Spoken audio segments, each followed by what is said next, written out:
Iraq और America के बहुत अच्छे रिश्ते थे, ठीक है। ईरान और अमेरिका के भी बहुत अच्छे रिश्ते थे। इधर फूट डाली सऊदी अरब ने अमेरिका को ईरान से दूरी बनवाने का सबसे बड़ा हाथ सऊदी अरेबिया का था। अमेरिका ये ज्यादा देर तक सस्टेन नहीं कर सकता, स्ट्रेट ऑफ हॉर्मुज खोलना ही पड़ेगा। President Trump will lose the mid term elections very badly, और ये एक ऐतिहासिक हार होगी। बैकडोर डिप्लोमेसी के थ्रू यूक्रेन को बताया गया था कि आप please do not weaponise Pakistan. Pakistan को डॉलर मिल रहे थे अमेरिका से कि आपको वॉर ऑन टेरर करना है, आप हमें डॉलर देते रहो, अफगानिस्तान को रगड़ते रहो।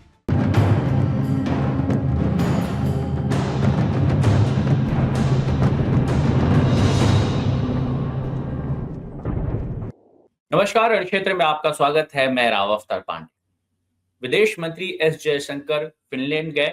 वहां पर वो एक टॉक में शामिल हुए जहां पर उन्होंने भारत की नीतियों को दुनिया के सामने रखा। वहां पर उनसे कई सवाल पूछे गए, जैसे कि भारत रशिया से तेल क्यों खरीद रहा है। इस पर उनको घेरने की कोशिश की गई। इसके अलावा ये भी कहा गया भारत और पाकिस्तान के संबंध से भी कुछ क्वेश्चंस है। आज रण क्षेत्र में हम इन तमाम पहलुओं को समझेंगे और ये जानने की कोशिश करेंगे कि एस जयशंकर साहब ने ये क्यों कहा कि यूरोप का हथियार भारत के खिलाफ इस्तेमाल होता है। वो किसके तरफ संकेत कर रहे थे और उनके इस एक लाइन में वो किस नजरिए को भी यूरोपियन यूनियन के सामने उन्हीं के बीच में रहकर बताने की कोशिश कर रहे थे। इन तमाम पहलुओं को समझाने के लिए आज हमारे बीच मौजूद हैं मेजर समरपाल सिंह टूर। स्वागत है सर आपका। जय हिंद राम, कैसे हैं? जय हिंद सर, मैं बहुत बढ़िया। सर, सबसे पहली शुरुआत मैं इस चर्चा की इसी बात से करूंगा कि रशिया के तेल, जो भारत रशिया से जो तेल खरीदता है, इसको लेकर यूरोप में चिंता है, अमेरिका में भी अब चिंता होने लगी है। जबकि एक वक्त पर अमेरिका ने ही कहा था कि भारत रशिया से तेल खरीदे। ये पूरा मामला क्या है? तब अमेरिका ने क्यों कहा था, और आज यूरोप और या अमेरिका भारत से जब रशिया से तेल खरीद रहा है तो चिंतित क्यों है? देखिए, इंडिया को पहले बोला था कि ऑयल ना खरीदें, हम्म। फिर इंडिया ने बोला कि आप कोई विकल्प बताएं ताकि हम वहां से खरीदें। फिर सही उन्होंने कहा बात। कि अच्छा आप मतलब रूस से खरीद सकते हैं, पर अ, वो तब बोला जब प्राइसेस बहुत ज्यादा हाई हो रही थी। और हम्म। देखें, रशियन ऑयल के बायर्स और भी ज्यादा मतलब आ गए थे। मिडल ईस्ट बेसिकली भंडार था, पर मिडल हम्म। ईस्ट में जब पाबंदी लगाई पूरे हम्म। वर्ल्ड पे अमेरिका ने कि आप यहां से तेल नहीं लेंगे, तो वो सारे के हम्म। सारे रशिया से फिर रुख कर गए ये मिडल ईस्ट में। अब मिडल ईस्ट में हम्म। हमारा कांस्टेंट फ्लो आ रहा था, हमारा हम्म। टाई अप भी था और रेट्स भी ठीक थे। पर जब मिडल ईस्ट में इतना फ्लड आ गया बायर्स का, तो हम्म। फिर ऑटोमेटिकली इंडिया की क्वांटिटी थोड़ी सी कम कर दी कि हमने बाकियों को हम्म। भी केटर करना है, गल्फ कंट्रीज ने बोला। हम्म। इस दौरान फिर हमारी रिक्वायरमेंट बेसिकली उतनी ही थी, पर क्वांटिटी घटा दी थी, प्राइस इंक्रीज हो गई थी। तो हम्म। इंडिया के लिए इन्फ्लेशन इज अ सिन, क्योंकि हम हम्म। हमारी वैसे ही middle income and low income group of people है हमारी पब्लिक, तो उन पे और कितना प्रेशर डाल सकते हैं हम। तो जी। हमने फिर अमेरिका से बात की और बोला कि देखें, वर्ल्ड में इन्फ्लेशन बहुत ज्यादा हो रही है, तेल की कीमतें भी बढ़ गई हैं। तो अमेरिका ने बोला अच्छा आप रशिया से तेल लेने लग जाओ ताकि इन्फ्लेशन कंट्रोल में आए और स्टॉक हुँ। मार्केट्स भी कंट्रोल में रहे। तो हुँ। हमने फिर रशिया से लेना शुरू कर दिया। क्यों? क्योंकि हालात हमारे खिलाफ थे। जब हुँ। हमने अमेरिका से लेना शुरू कर दिया और अमेरिका ने हमें डिस्काउंटेड रेट पे देने लग गए, उसमें हुँ। अमेरिका को हो गई तकलीफ हुँ। कि भाई ये तो फायदे वाला सौदा हो गया इंडिया का। हुँ। उसके बाद फिर बोला कि भाई बैन, मतलब बैन लगा रहे हैं, कहते हैं आप नहीं लेंगे रशिया से बिल्कुल भी। तो इंडिया ने हुँ। बोला भाई फिर तुम हमें बेचो। हुँ। और फिर जिस दाम पे बात हो रही है रशिया के साथ, उस प्राइस के आसपास प्राइसिंग होनी चाहिए, जो कि हुँ। अमेरिकन को वो चीज सूटेबल नहीं हो रही थी। तो हुँ। देखें, हालात अ, इंडिया के बरखिलाफ थे।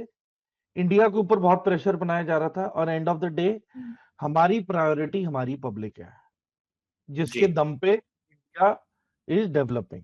तो हम्म, पब्लिक के लिए मुल्क रिस्क ले सकता है, और हमने रिस्क लिया है, and hmm, it is costing the good relation between America और इंडिया। हमारे ताल्लुकातों में काफी फर्क आया है। बट देखें, जैसे अमेरिका फर्स्ट है, इंडिया फर्स्ट, इंडिया की रिक्वायरमेंट फर्स्ट, इंडिया की पब्लिक फर्स्ट, ठीक है। हम्म। तो उस पॉइंट ऑफ व्यू से फिर हमने ये डिसीजन लिया। सर, एस जयशंकर जी ने एक बात कही। उन्होंने कहा कि आज जो भारत तेल खरीद रहा है, बता दें भारत 40 से अधिक देशों से तेल खरीदता है। आज जो तेल खरीद रहा है वो परिस्थिति, उन्होंने कहा, ईरान वॉर शुरू होने से पहले नहीं थी, जहां से भारत को अफोर्डेबल और तेल अवेलेबल हो सका, उसने खरीदा। उन्होंने ये भी कहा कि हम रशिया से सबसे ज्यादा तेल खरीदते हैं, लेकिन गैस हम अमेरिका से खरीद रहे हैं।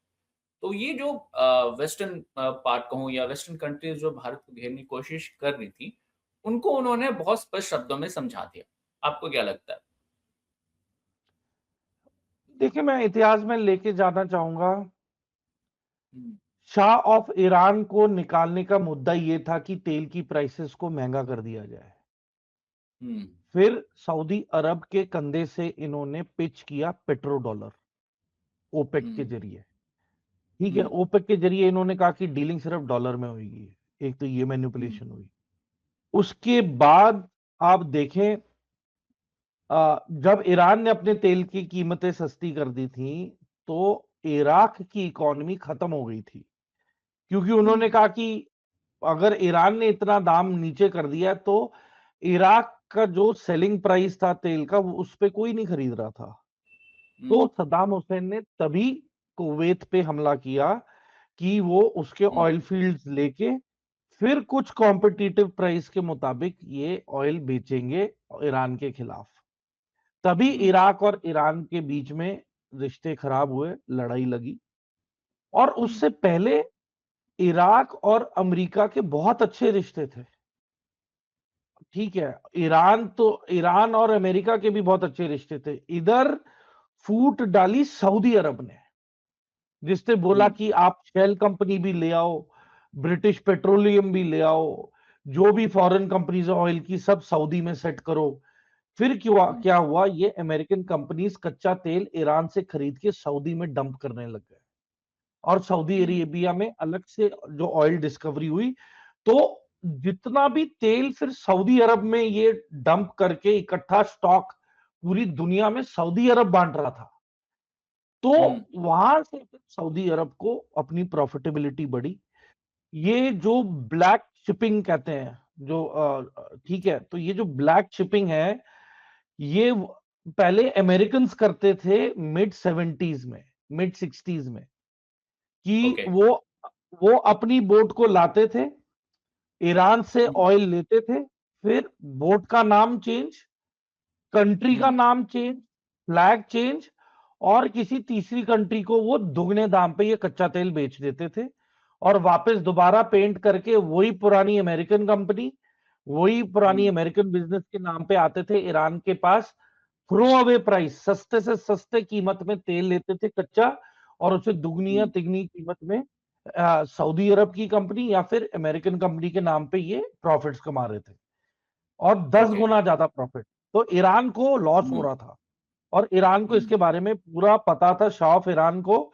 इसलिए अमेरिका के रिश्ते अच्छे नहीं रहे थे बाद में, और फिर शिया सुन्नी का हुँ, डिवाइड सऊदी अरब ने ज्यादा इसमें तूल दी, और अमेरिका हुँ, को एंटी ईरान बनवाया, और अमेरिका को ईरान से दूरी बनवाने का सबसे बड़ा हाथ सऊदी अरेबिया का था, कि आप हुँ, अपनी इंडस्ट्री में ले आओ, और फिर हम आपके लिए ऑयल प्रोवाइड करेंगे।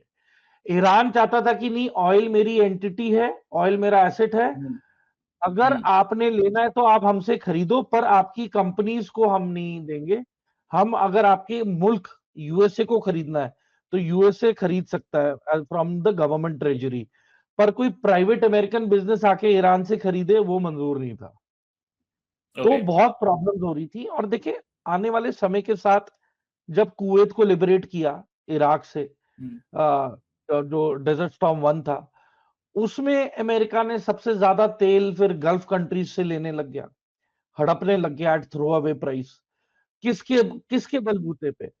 सिक्योरिटी प्रोवाइड करने के बलबूते पे उन्होंने अपना डिफेंस इंडस्ट्रियल मिलिट्री कॉम्प्लेक्स के कंपोनेंट्स, पूरा आर्सेनल टेबल पे रख दिया फॉर गल्फ कंट्रीज की, आप ये खरीदो। अगर उन्होंने वो खरीद लिया तो गल्फ कंट्री कहती हमारे पास इतना ट्रेन्ड मैन पावर नहीं है, लैंग्वेज बैरियर भी है, एजुकेशन गैप भी है। कहते आप एक काम करो, आप अपना मिलिट्री बेस यहाँ बना लो, हम आपके हथियार खरीद लेंगे और फिर आपके यहाँ मिलिट्री बेसिस के दम पे आप हमारी फौज को भी तैयार कर दो। बेसिकली ऐसे हुआ था। और फिर गल्फ में अलग अलग मुल्कों में अमेरिकन बेसिस बने, ऑयल के बदले हथियार दिया जा रहा है, हथियार दिए बेचे जा रहे थे। और मतलब 60 मिनट्स में इंटरव्यू है शाह ईरान का, तो वो कहता है कि उसको एक रेडार सिस्टम को रिपेयर कराने के लिए कहते मुझे मतलब करोड़ों लाखों डॉलर आप बिल बना के दे रहे हो, तो कहते वो गलत है। आप मेरी मजबूरी का फायदा उठा रहे हो कि मेरे पास हथियार नहीं है, और आप अपने हथियार बेच रहे हो और फिर आप मेरा तेल बिल्कुल सस्ते में बल्क में खरीद रहे हो, और जो प्राइसिंग वो महंगा करता था तो वो कबूल नहीं थी। तो धीरे धीरे ये मिडिल ईस्ट में जितनी भी लड़ाइयां हुई हैं उसमें कुवैत का तेल अमेरिका ले गया। फिर जब सीरिया की लड़ाई शुरू हुई, जो सिविल वॉर हुआ, उस दौरान अमेरिका ने पूरा ही सीरिया का तेल पी गया। Almost 80% of the oil was stolen from Syria by the Americans. ये मिलिशियास को हायर करते थे, उनको मतलब एक काफिला 150-150, 200 टैंकर्स का ये काफिला अमेरिकन फंडेड होता था, और ये आतंकी तंजीमें फिर ये टैंकर्स में ऑयल लेके पोर्ट पे ये अपना ये बेचते थे, ये पूरा स्मगल आउट जी। करते थे। तो इसमें अमेरिका का हाथ है, ठीक है। तो ये इराक एक रास्ता बना लिया था इन्होंने कि सीरिया से इराक में तेल आएगा, इराक से ये पूरा लेके by by straight of Hormuz ये लेके चले जाते थे अमेरिका। अब जो स्ट्रेट ऑफ हॉर्मुज बंद कर दिया तो अमेरिका को भी हिट हो गया। गल्फ में जी। जितना जहां से भी जितना तेल जाता है अमेरिका का, तो अमेरिका इज नाउ उसकी तो ये कुएं सूख रहे हैं, क्योंकि उसके तो एक्चुअल जो रिजर्व और ऑयल है वो कंज्यूम हो रहा है, तो ये तो सरप्लस है गल्फ का। तो ये जो ईरान ने अब रोक लगवाई है स्ट्रेट ऑफ हॉर्मुज में ऑयल और मूवमेंट का, इससे अमेरिका का ही घाटा हो रहा है एवरी डे। लाखों जी। करोड़ों डॉलर का इनको घाटा हो रहा है रोजाना। ये भी नहीं कि एक हफ्ते में कुछ इतना हो गया। तो अमेरिका ये ज्यादा देर तक सस्टेन नहीं कर सकता, स्ट्रेट ऑफ हॉर्मुज खोलना ही पड़ेगा। और दूसरा देखिए, सीरिया से तेल ले लिया, कुवैत से ले लिया, आप ओमान बहरीन से तो ले ही रहे हैं, है ना, यूएई से ले रहे हैं, सऊदी अरेबिया से इतना ज्यादा ले रहे हैं। तो देखिए कहीं ना कहीं तो आप ऑप्शन छोड़ोगे ना बाकियों के लिए भी कि वो कहीं और से ले लें।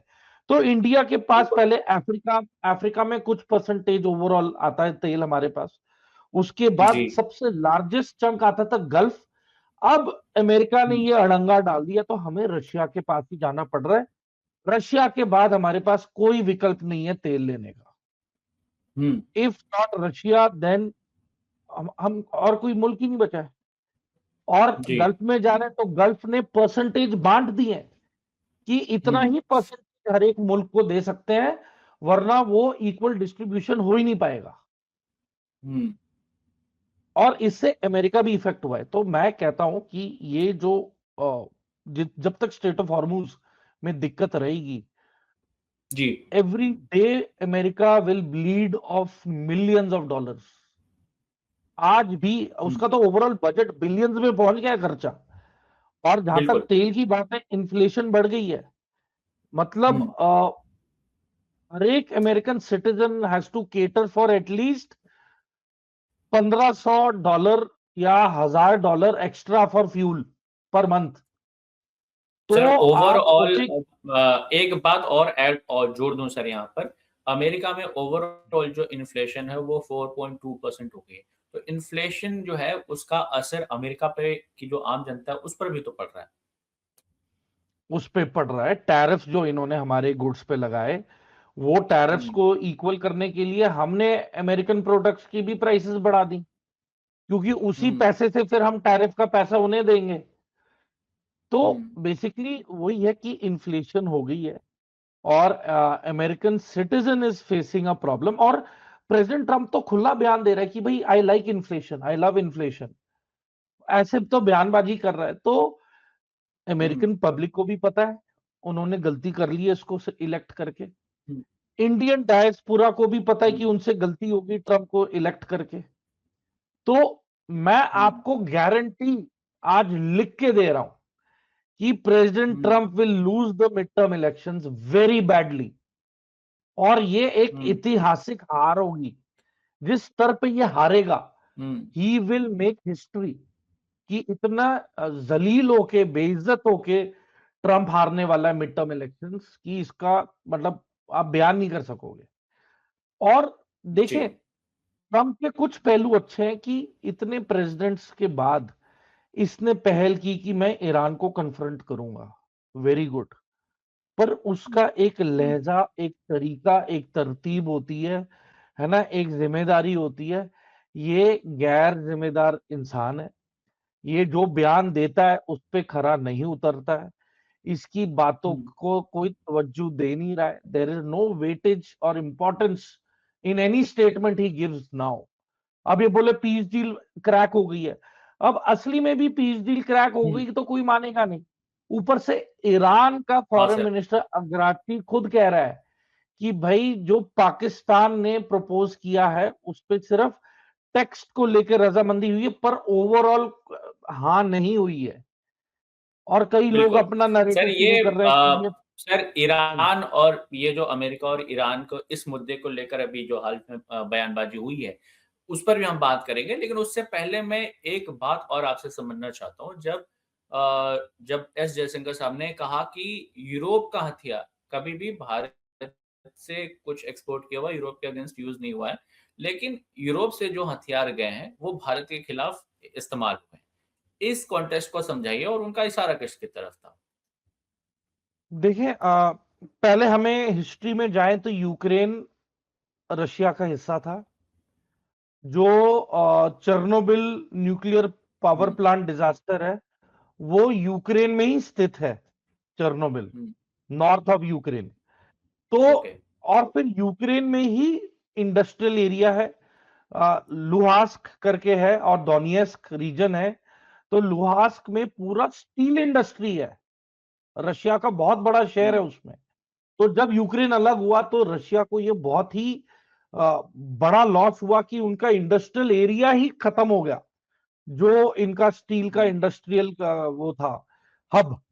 तो वो हो गया। फिर क्रेमिया में उनका सबमरीन का पूरा वहां पे सबमरीन का जो मतलब अंडर वाटर जो इनके जो डॉकिंग स्टेशंस बने हैं सबमरीन्स के, सबमरीन के सीक्रेट बेसेस हैं, न्यूक्लियर सबमरीन के बेसेस हैं, वो सारे क्रेमिया में थे। तो क्रेमिया स्ट्रेटेजिकली रशिया के लिए नॉन नेगोशिएबल एलिमेंट था। तो जब यूक्रेन ने अब अलग होने की बात की 1992 में, तो तब शर्त रखी थी कि it will give up it's nuclear Arsenal, तभी लिबरेशन मिलेगी। तो यूक्रेन ने न्यूक्लियर वेपन्स दे दिए और फिर यूक्रेन इंडिपेंडेंट हो गया 92 में। और उसके बाद अब जाके रशिया को फील हुआ कि जिस तरीके से नेटो में शामिल होने जा रहा है यूक्रेन, तो कहते कि क्रेमिया जो रशिया का स्ट्रेटेजिक सबमरीन बेस था वो रशिया के खिलाफ ही यूज होगा। तो it was imperative for Vladimir Putin to take back Crimea, और उन्होंने वापस लिया। ओबामा ने भी ये देखा। फिर क्रेमिया के बदले ओबामा ने जॉर्जिया को लिबरेट करवाया। तो जब जॉर्जिया लिबरेट हुआ और इंडिपेंडेंस मिला जॉर्जिया को, उसके बदले फिर गेम समझ आ गई कि अब यूक्रेन नेटो का हिस्सा बनना चाहता है, मतलब नेटो अब रशिया के बॉर्डर पे दस्तक दे रहा है। इसको रोकने के लिए फिर इन्होंने यूक्रेन पे हमला किया, दोनियस्क लुहास्क वापस लिया, जो कि इनका इंडस्ट्रियल हब है स्टील का। और अब जाके तो ये 1980s में यूक्रेन की एक मतलब टैंक फैक्ट्री है, तो उसमें इन्होंने ये क्या कहते हैं ऑर्डर्स दिए कि T-80UD मेन बैटल टैंक है, यूक्रेन का। ओके। तो हाँ, तो यूक्रेनियंस ने ये इस्तेमाल किया था टैंक एक्सटेंसिवली अगेंस्ट इंडिया 1980 से लेके अभी लेटेस्ट 2021 में इन्होंने पाकिस्तान ने कॉन्ट्रैक्ट दिया था कि T-80UD को आप अपग्रेड करेंगे। तो यूक्रेन की ये जो टैंक वाली जो ओके। इंडस्ट्री थी इसको रिवाइव करवाया। नहीं, ये यूक्रेन की बात तो है सर। मैं ये समझना चाहता हूँ कि जब एस जयशंकर साहब ने ये कहा कि जो यूरोप का हथियार वो भारत के खिलाफ इस्तेमाल होता है, तो उनका जो संकेत था वो किसकी तरफ था और वो क्या कहना चाह रहे हैं एक्चुअली?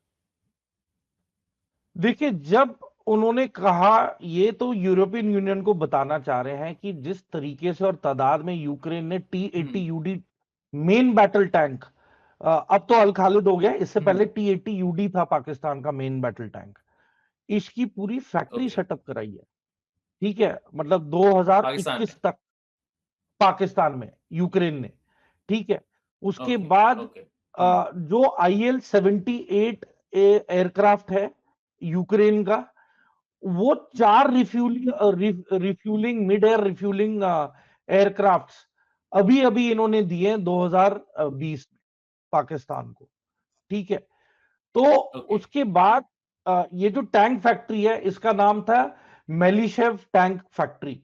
इसके ऊपर हुँ, कम से कम $67 मिलियन का कर्जा था और ये हुँ, आखिरी उम्मीद थी कि ये फैक्ट्री बच जाए। और फिर पाकिस्तान इसमें आया और पाकिस्तान ने $1.6 बिलियन की डील की और बोला कि आप हमारे हुँ, T-80UD जो पुराने मेन बैटल टैंक थे, आप उन्हें अपग्रेड कर हुँ, दो। तो उन्होंने अपग्रेड ओके। किए और ये कंपनी भी लॉस $67 मिलियन जो डेट था उससे भी उभर के बाहर आ गई। ठीक है, फिर हुँ, 2020 और 21 में ही अलोन $85.6 मिलियन की T-80UD टैंक्स के एडिशनल ऑर्डर दिए गए। ठीक है, हुँ, बेसिकली यूक्रेन ये हरकतों से अपने आप को रोक नहीं रहा है। ठीक है, और इतना सब होने के बावजूद, इन्हें समझाने के बावजूद कि मतलब आप ऐसे ना करें, मतलब बैकडोर डिप्लोमेसी के थ्रू यूक्रेन को बताया गया था कि आप please do not weaponise Pakistan, we are a hmm, democratic country, we want peace. आप जितने हथियार दे रहे हो ये उतना ही उतावला हो रहा है हम पे हमला करने के लिए, उसका कॉन्फिडेंस हुँ, बढ़ रहा है। वो अब हुँ, जाके जयशंकर जी ने अब सुनाया है यूरोपियन यूनियन को। ठीक है, और फिर पाकिस्तान इकलौता यूरोपियन यूनियन से नहीं, वो अमेरिका से भी मदद ली है बैकडोर हुँ, डिप्लोमेसी के थ्रू। जो इनको IMF का बेल आउट मिला है $3 बिलियन का, वो किस बुनियाद पे मिला है? जी। अमेरिका पहले पाकिस्तान की इकोनॉमी का बुरा हाल था। ठीक है, और बेसिकली रेंट आउट हुई हुई थी। तो अभी वो भी ऐसा है? अरब्स, अभी भी उनकी उनकी इकोनॉमी की स्थिति अभी भी खराब है और वो अभी भी वो एक से कर्ज लेकर दूसरे को पूरा करते हैं और दूसरे का कर्ज अगर चुकाना हो तो तीसरे से पैसे लेते हैं। तो ये जो साइकिल है ये अब इनकी आदत बन चुका है। ठीक है, बिल्कुल। और फिर कुछ डॉक्यूमेंट्स लीक हुई हैं जिसमें कि ये हुँ, बताया जा रहा है कि इस्लामाबाद को अमेरिका ने ऑर्डर दिए कि Pakistan artillery shells, rockets, ammunition हुँ, यूक्रेन को प्रोवाइड करेगा। और जब वो ये प्रोवाइड हुँ, करेगा तो उसको इसके बदले $3 बिलियन का IMF बेल आउट मिलेगा। बेसिकली आप ओके। बॉम्ब्स दो, बॉम्ब फॉर बेल आउट्स। हुँ, ठीक है, हुँ, तो ये सारी चीजें अब पाकिस्तान लेक्चर तो देता रहता है ना, पीस पीस हुँ, वगैरह। खुद वो यूक्रेन हुँ, को आर्म कर रहा है रशिया के खिलाफ। ठीक है, एमुनिशन जिस हुँ, तरीके से वो दे रहा है, तो ये तो हुँ, वही पैटर्न हो गया ना 1980s वाला, कि 1980s में ये बिल जिहाद फॉर डॉलर्स। ठीक है, फिर हुँ, 9/11 के बाद terror, war on terror for dollars. मतलब अमेरिका को अगर हुँ, पाकिस्तान की टर्फ को इस्तेमाल करना था तो पाकिस्तान को डॉलर मिल रहे थे अमेरिका से कि आपको वॉर ऑन टेरर करना है, आप हमें डॉलर देते रहो, अफगानिस्तान को रगड़ते रहो। ठीक है, तो ये तो इनका हाल है। फिर 2023 में अब यूक्रेनियन वॉर फॉर डॉलर्स, अब इनको ये सप्लाई कर रहे हैं। मैं तो हैरान था कि शहबाज शरीफ को वो 35 मिनट पुतिन ने क्यों वेट करवाया बाहर बिठवा के, जब एर्दोवान के साथ पहली मीटिंग चल रही थी। क्योंकि पाकिस्तान प्रायोरिटी है ही नहीं रशिया की। वो जबरदस्ती रशिया को वो प्रेसिडेंट पुतिन से हाथ मिला के कह रहा है, I want to have good relation with Russia, I want to get closer to Russia, and we can have a bright future. Future ऐसे थोड़ा ना बनाए जाते हैं कि आप जिससे रिश्ते बनाना चाहते हो, आप उसी वक्त आप यूक्रेन को हथियार भी मुहैया करा रहे हो और पुतिन से हाथ मिला के कह रहे हो कि हम अच्छे रिश्ते चाहते हैं रशिया के साथ। भाई उसका नतीजा है अफगानिस्तान रशिया का मिलिट्री पैक्ट, जिसमें कि अब ट्रेनिंग, रशियन मिलिट्री इक्विपमेंट, सब कुछ तालिबान को ऑफिशियली दिया जा रहा है और वो इस्तेमाल होगा पाकिस्तान के खिलाफ। तो रूस एक सीजन्ड मुल्क है। उसने पहला विश्व युद्ध, दूसरा विश्व युद्ध, सारे जितने भी युद्ध हैं अपने दम पे लड़ा है, बिना किसी की मदद के, अकेला, और सरवाइव भी किया है। मतलब कहते हैं कि सेंट पीटर्सबर्ग तक जो जो आया वो आया ही आया, वापस नहीं गया। तो एक लक्ष्मण रेखा रशिया ने खींच के रखी थी कि इसके बियॉन्ड किसी का आना मंजूर नहीं है। ठीक है, तो रशिया की भी टेरिटरी लॉसेस हुए थे वर्ल्ड वॉर 2 में, but it recovered, it fought back. ठीक है, तो मैं इतना ही बोलूंगा कि जो भी अब ग्लोबल कॉन्फ्लिक्ट हो रहे हैं, पाकिस्तान इसको एक बिजनेस अपॉर्चुनिटी बना लेता है। अच्छा, लड़ाई चल रही है, मैं आपको असला बारूद दे देता हूं, आप हमें डॉलर दे दो। दर्रा में इनकी इलीगल वेपन मार्केट तो है ही है। ठीक है, तो वो आप देख लीजिए।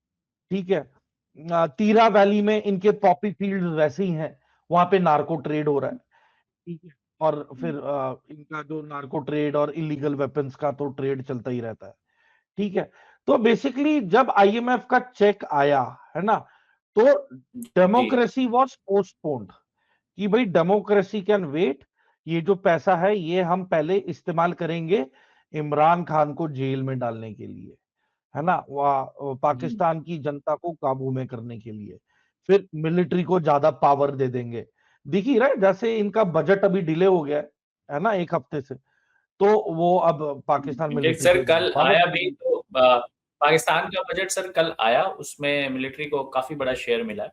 तो पाकिस्तान से तो इसी तरह की उम्मीद की जा सकती है कि वहां पर ये इस तरह की संभावनाएं हैं, वहां पे पाकिस्तान आर्मी को चाहे और सरकार ना करे ऐसा तो संभव नहीं लगता।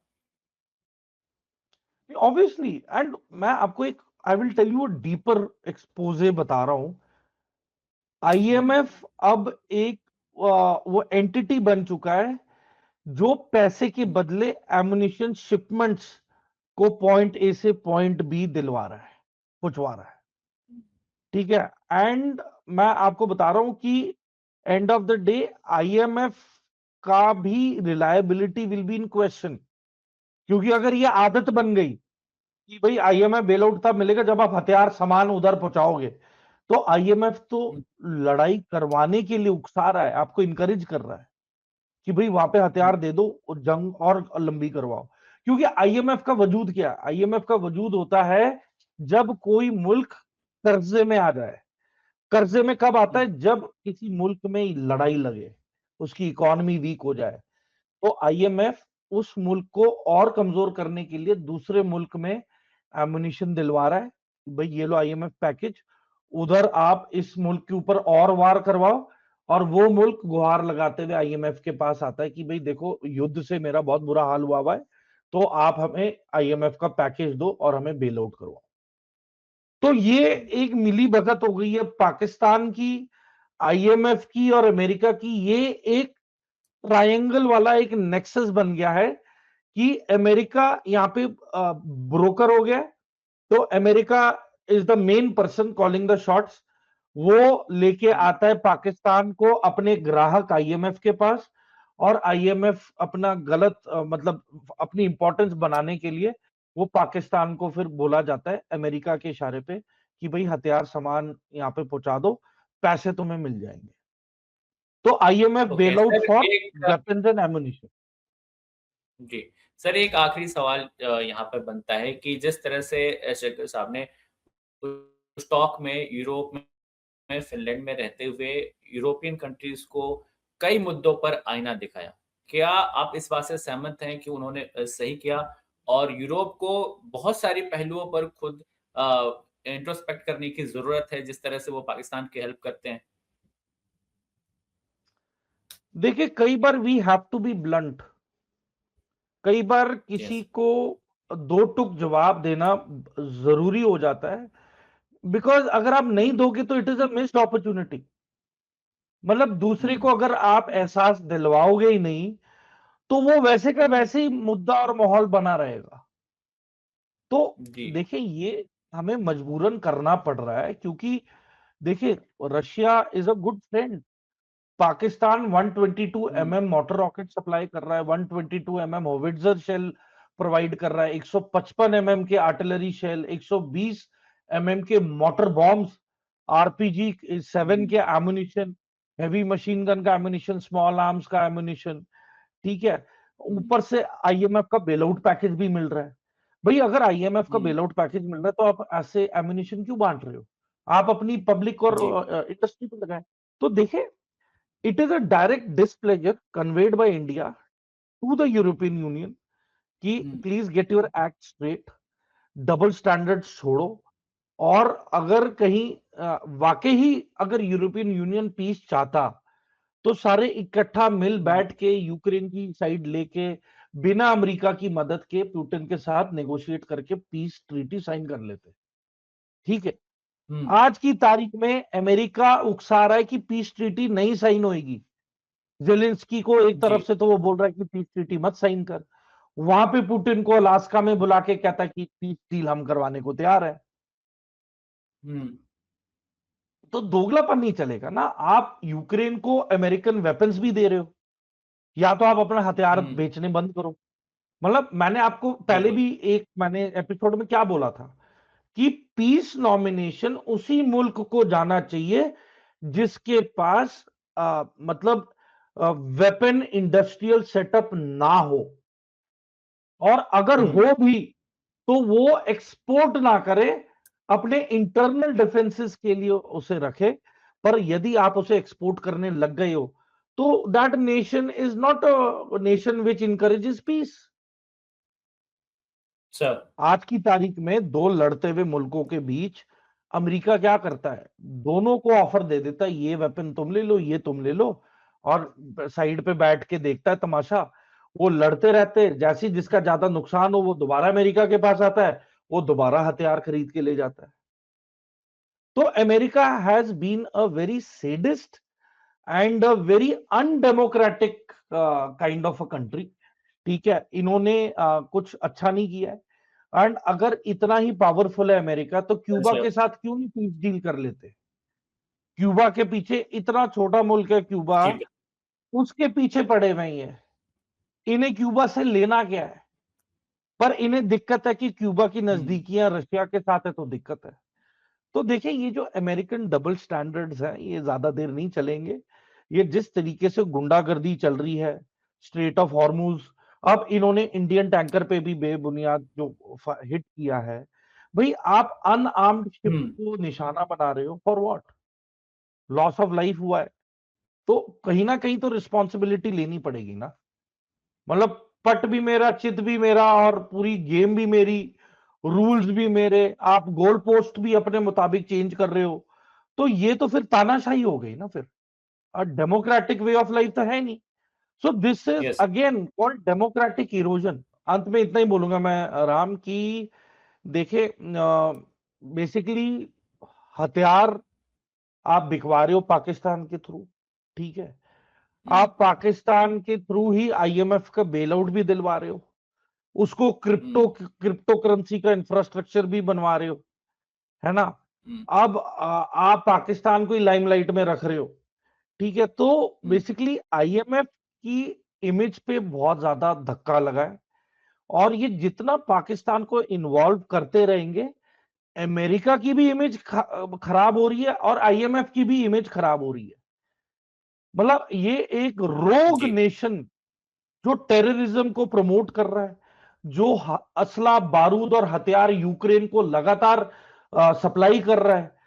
तो ये तो यूक्रेन रशिया कॉन्फ्लिक्ट में सबसे बड़ा हाथ तो पाकिस्तान का है, युद्ध युद्ध को कंटिन्यू रखवाने का। तो पाकिस्तान पे सैंक्शन लगने चाहिए, इनकी एक्सपोर्ट ऑफ वेपन इंडस्ट्री पे रोक लगनी चाहिए, ये जितना असला बारूद यूक्रेन को प्रोवाइड कर रहे हैं उस पे रोक लगनी चाहिए, या फिर वो इंटरनेशनल यूएन एजेंसी जब्त करे। कोई ना कोई जी सर। इंटरनेशनल एजेंसी को इंटरवीन करना ही पड़ेगा, वरना पाकिस्तान ने की वजह से ये रशिया यूक्रेन वॉर तो लंबा चल ही रहा है, ऊपर से अब पीओजेके का भी मसला शुरू हो गया है। बलूचिस्तान में वैसे ही ह्यूमन राइट वायलेशन और एथनिक क्लिंजिंग का हाल हुआ हुआ है इनका। इंडिया के बरखिलाफ इन्होंने आतंकवाद इतने सालों साल चलाते रहे हैं। तो अब टाइम आ गया है कि पाकिस्तान पे शिकंजा कसना पड़ेगा, इनके ऊपर आपको सैंक्शंस लगाने पड़ेंगे, इसकी मिलिट्री यस। को डिसमेंटल करना पड़ेगा, वरना ये वो एक रोग मिलिट्री है जिसके हाथ में न्यूक्लियर वेपन है। तो ये पूरे विश्व के लिए पाकिस्तान एक बहुत बड़ा खतरा बन चुका है। जी, बहुत-बहुत शुक्रिया सर तमाम पहलुओं को समझाने के लिए। अगर आपके मन में भी कोई जियोपॉलिटिक्स से सवाल है, तो आप कमेंट बॉक्स में ज़रूर लिखें।